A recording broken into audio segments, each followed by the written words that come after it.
Welcome back, everybody. Welcome back to another video. Today, I'm going to be talking about the two biggest narrative shifts I've seen in the UFC over the course of 2025. And I know what you're saying. Only two? Just two? Why two? It's because I think these two narrative shifts, they just outshine everything else. So I need to make a whole video just talking about these two. Make sure to like and subscribe, drop a comment, turn on the notification bell. And guys, I just checked the other day. I got my highest viewed video. I hit 100 views on the UFC 6 wishlist video. So thank you all for that. And yeah, let's just get into it. So first narrative shift we're going over today is the narrative shift from Alexander Volkanovski. This one happened over the course from UFC 294 to obviously UFC 314. Volk, I put the dreaded picture right here of Fat Volk, and I took inspiration from Lucas Tracy's video, similar to this. He also said that Volk reminded him of Nader, and I totally agreed with that because he looked like this old, ramped up cards coming back to pick up the pieces. He's coming out of this shed, and it's just this old big hunky junky car that looked like Volk. And then you also got old grandpa Volk, and it's we were all afraid that when he came back at UFC 314 against Diego Lopez, Diego was gonna catch him sleeping like old grandpa Mater Fat Volk. How Ilia Topuria did.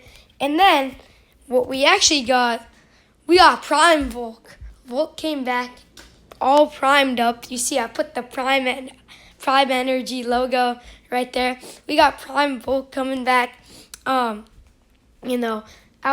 Diego Lopez. Probably won 4-1, at least 3-2 maybe. But yeah, Volk came back. His striking looked great. He mixed in the grappling in the first round. And after the first round, I was like, oh, we better get a vintage Volkanovski performance, like a Brian Ortega performance or a Yair Rodriguez performance. But what actually happened is then the next round he got dropped. But then after that, it was pretty clear for Volkanovski because even though he got dropped in the second, I still believe he won the second. I think the only round Diego Lopez won on my scorecard was round 4 when he hurt Volk and controlled the majority of the round.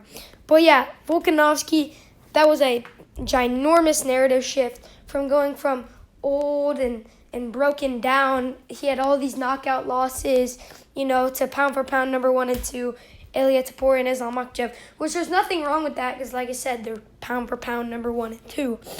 But people were sort of doubting him, and he's coming back, in Miami against this young killer who's super hungry, one of the hungriest contenders and can hurt you with his hands. And guess what? He came back and he looked great.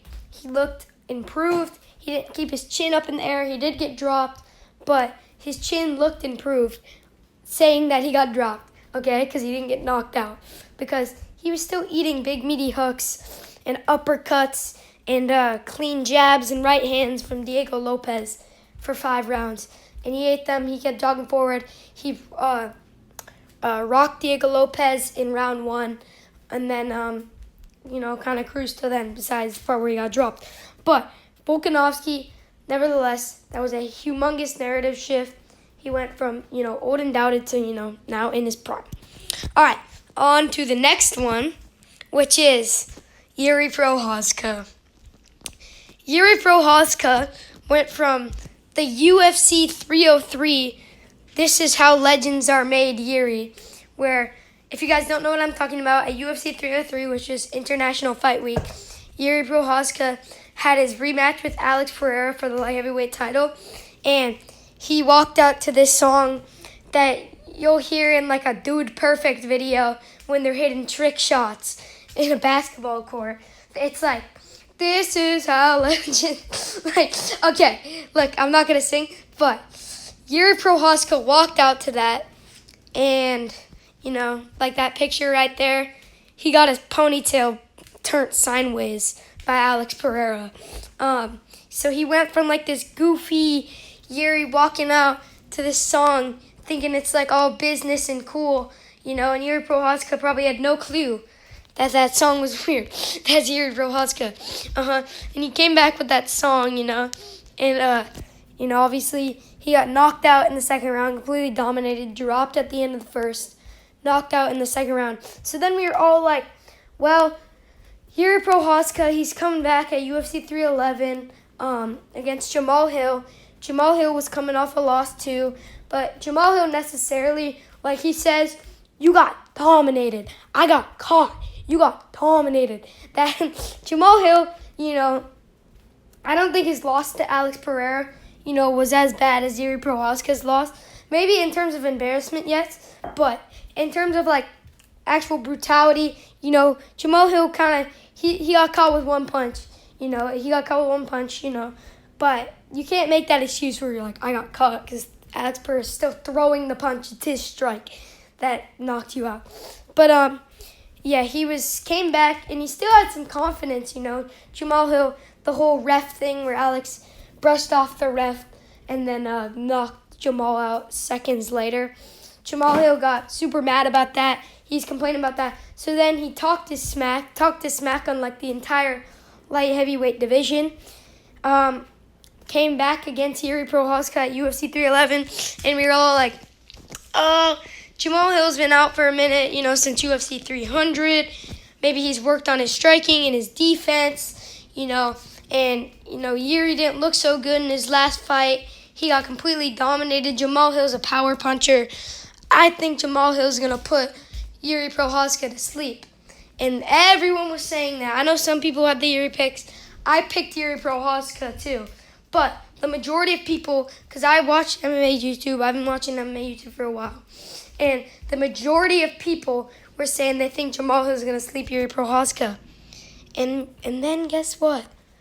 Yuri Prochazka came back. But before we talk about this, I want to get into a little side quest that I found about Yuri Prochazka. Okay, you ready? It's called the 3 Stages of Yuri. And it might be like, wait, what the heck? I thought we were talking about narrative strips. What the heck is the 3 Stages of Yuri? Just wait. 3 Stages of Yuri is what I created.